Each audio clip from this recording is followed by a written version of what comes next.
Any goal I've got you. You want to unmute? Hey there, Jose. Hey, yo. Congratulations on going top of the table. Obviously, it might be temporarily, but what did you make of the performance out there today?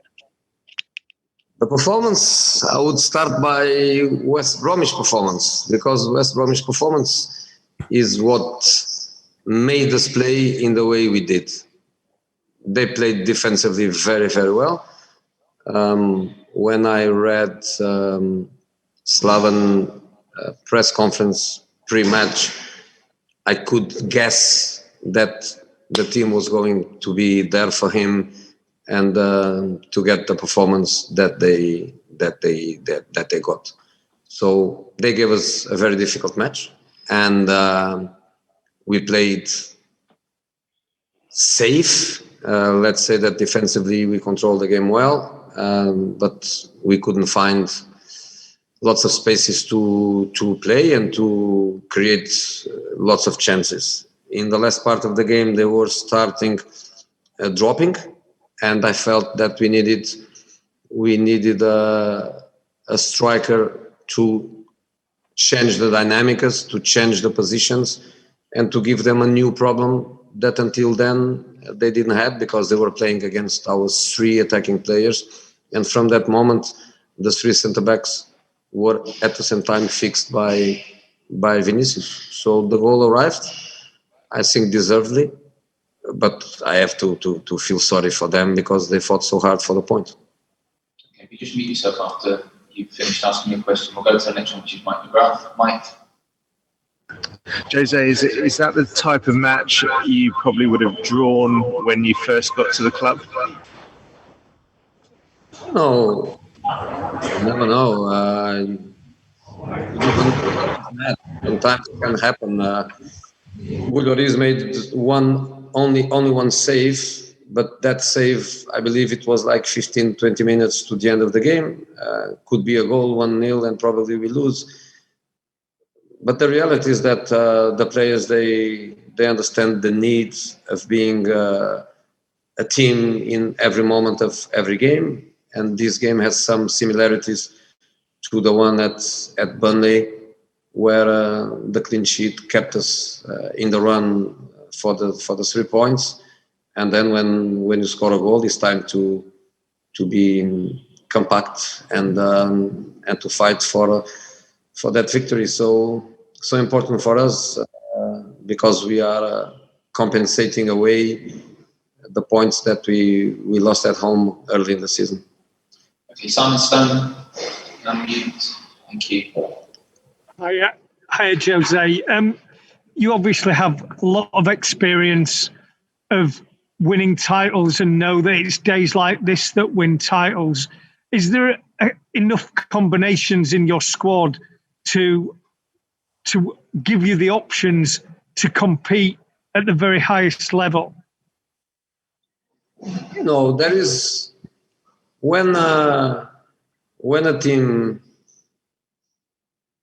is champion or plays for the title, there is always a direct relation to your direct opponents. I would say that this team could be champion in many European countries. In the Premier League is the most difficult one to be, because in the Premier League you can do a good season, you can have lots of points, but in the end, Liverpool, Man City, Chelsea, Man United, Leicester, Arsenal. So you can have a good season and not be champion. So what can we do? We go match after match. We try to win. We don't care about the others.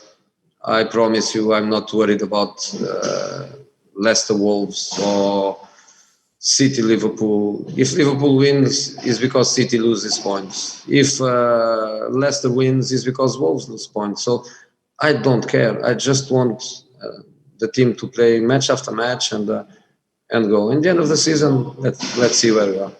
We're going to go to JD Dyer. JD, do you want to unmute? Thank you. Jose, 150 goals, Premier League goals for Harry Kane today. You as a manager who's managed against him and now managed back.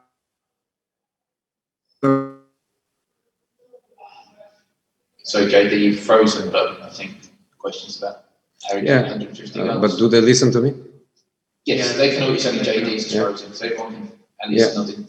You know, when you go to stats in relation to the strikers, I always say that the stats should be how many goals the striker scored and what he did for his team in the matches where he didn't score.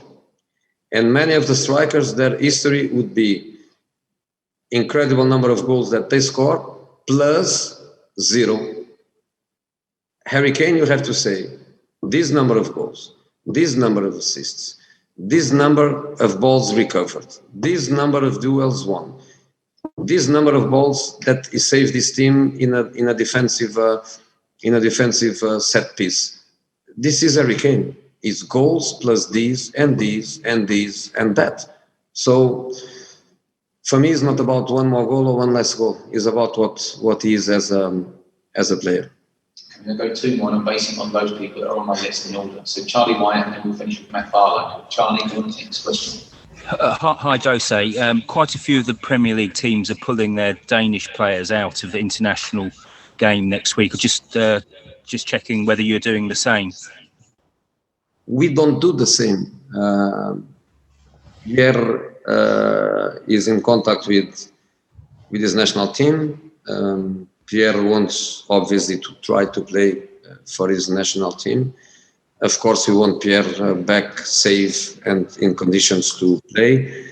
So it looks like we found a situation that protects us, protects the player, and allows the player to play one game for them.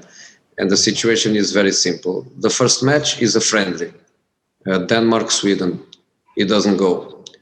The second game is for Nations Cup at home. So in Copenhagen, Pierre is suspended because he got yellow card against England. He's suspended, so he's not going.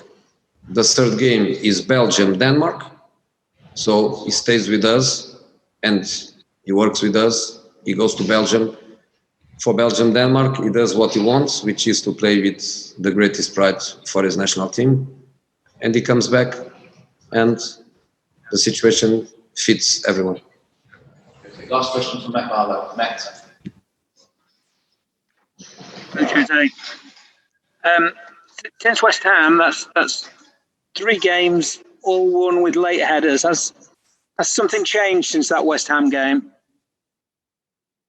You know, I told that we were speaking a lot about it and working a lot in relation to that. I'm not saying that we are not going to lose matches or lose points in the last minutes. It can happen to anyone. But we felt the pain against West Ham. We felt the pain. And since then, strategically, the team is behaving in a different way. So the 2 clean sheets at